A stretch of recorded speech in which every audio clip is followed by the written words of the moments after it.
रविंद्र सिंह भाटी का ये शक्ति प्रदर्शन क्या बीजेपी के इशारे पर किया गया या फिर रविंद्र सिंह भाटी 2028 के जो चुनाव होंगे उसमें कह दीजिए अहम भूमिका में आपको किंग मेकर की भूमिका में नजर आएंगे, या फिर रविंद्र सिंह भाटी ने मेवाड़ से छत्तीसगढ़ के रायपुर, रायपुर से जोधपुर के अंदर और उसके बाद में जोधपुर के अंदर रक्षा मंत्री राजनाथ सिंह ने 2 बार नाम लेना, उसके बाद में दिल्ली के अंदर अब मंथन है वो जारी।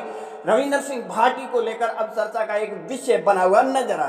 अब देखिए रविंद्र सिंह भाटी को लेकर पिछले एक हफ्ते के अंदर कई चर्चा का विषय बना हुआ है। विषय ये बना हुआ है कि रविंद्र सिंह भाटी ने शक्ति प्रदर्शन क्या अपने दम पर है वो पार्टी को दिखाने के लिए किया था, या फिर रविंद्र सिंह भाटी को पार्टी की तरफ से ही इशारा दिया गया था कि आपने 2023 के अंदर तो आप नए नए थे और रील और रियल के चक्कर में आ गए। 2024 के अंदर भी जनता ने आपका साथ दे दिया, परंतु अब आपके साथ कितनी जनता है ये पार्टी को आप एहसास करवाइए।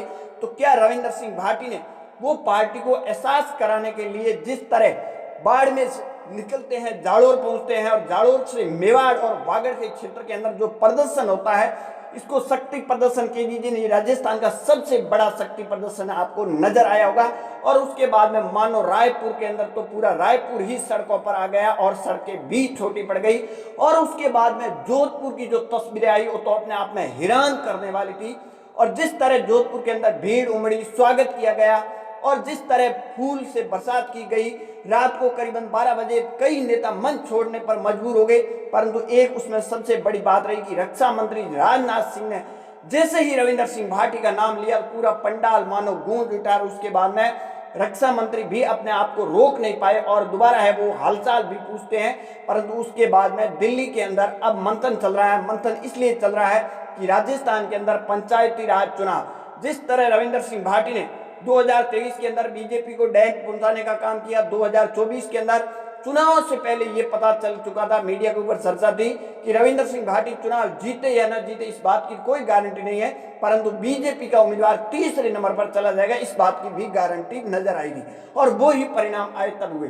परंतु अब रविंद्र सिंह भाटी का क्या ये शक्ति प्रदर्शन बीजेपी के नेता के कहने पर किया गया या फिर रविंद्र सिंह भाटी ने खुद ने है वो बीजेपी को एहसास करा? देखिए यहाँ दो अलग अलग खबरें निकल कर आ रही है। बीजेपी के कुछ नेता चाहते हैं कि रविंद्र सिंह भाटी की बीजेपी के अंदर एंट्री हो जाए ताकि कई क्षेत्रों के अंदर रविंद्र सिंह भाटी का प्रकोप और दबदबा देखने को मिल रहा है। और रविंद्र सिंह भाटी के लिए जो स्वागत के लिए जो भीड़ उमड़ती है वो बीजेपी का ही कोर वोट है। और अगर रविंद्र सिंह भाटी बीजेपी की तरफ नहीं आते हैं, झुकाव नहीं होता है, तो वो कोर वोट बीजेपी को नुकसान पहुंचाएगा। जिस तरह 2023 में 2024 में बाड़मेर की सीट हो, बाड़मेर सहित 11 सीटों पर भी नुकसान हुआ है, तो उनको लेकर बीजेपी अब दिल्ली के अंदर मंथन हो रहा है। क्योंकि बात की जाए तो बाड़मेर के नेता का तालमेल नहीं बैठने की वजह से ये अब राष्ट्रीय स्तर तक मुद्दा है वो चला गया है। और इस मुद्दे को लेकर अब एक नई बहस है वो छिड़ी हुई है, मंथन भी हुआ। 4 बड़े दिग्गज नेता के बीच में ये चर्चा भी हुई, ऐसी भी खबरें निकल कर आ रही है।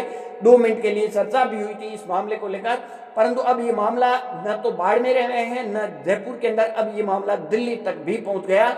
मेवाड़ और रायपुर की जो तस्वीरें थी और जोधपुर की जो तस्वीरें थी उन तस्वीरों के बाद में दिल्ली के अंदर हलचल है वो रविंद्र सिंह भाटी को लेकर एक बार फिर है वो तेज हो चुकी है।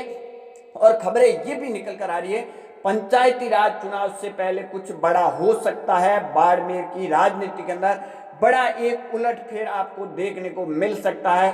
रविंद्र सिंह भाटी का पंचायती राज चुनाव से पहले बीजेपी के दरवाजे खुलते हैं या फिर दरवाजे जिस तरह बंद करके रखे हैं, परंतु दरवाजा बंद होने की वजह ही बाड़मेर के कुछ नेता बता रहे हैं।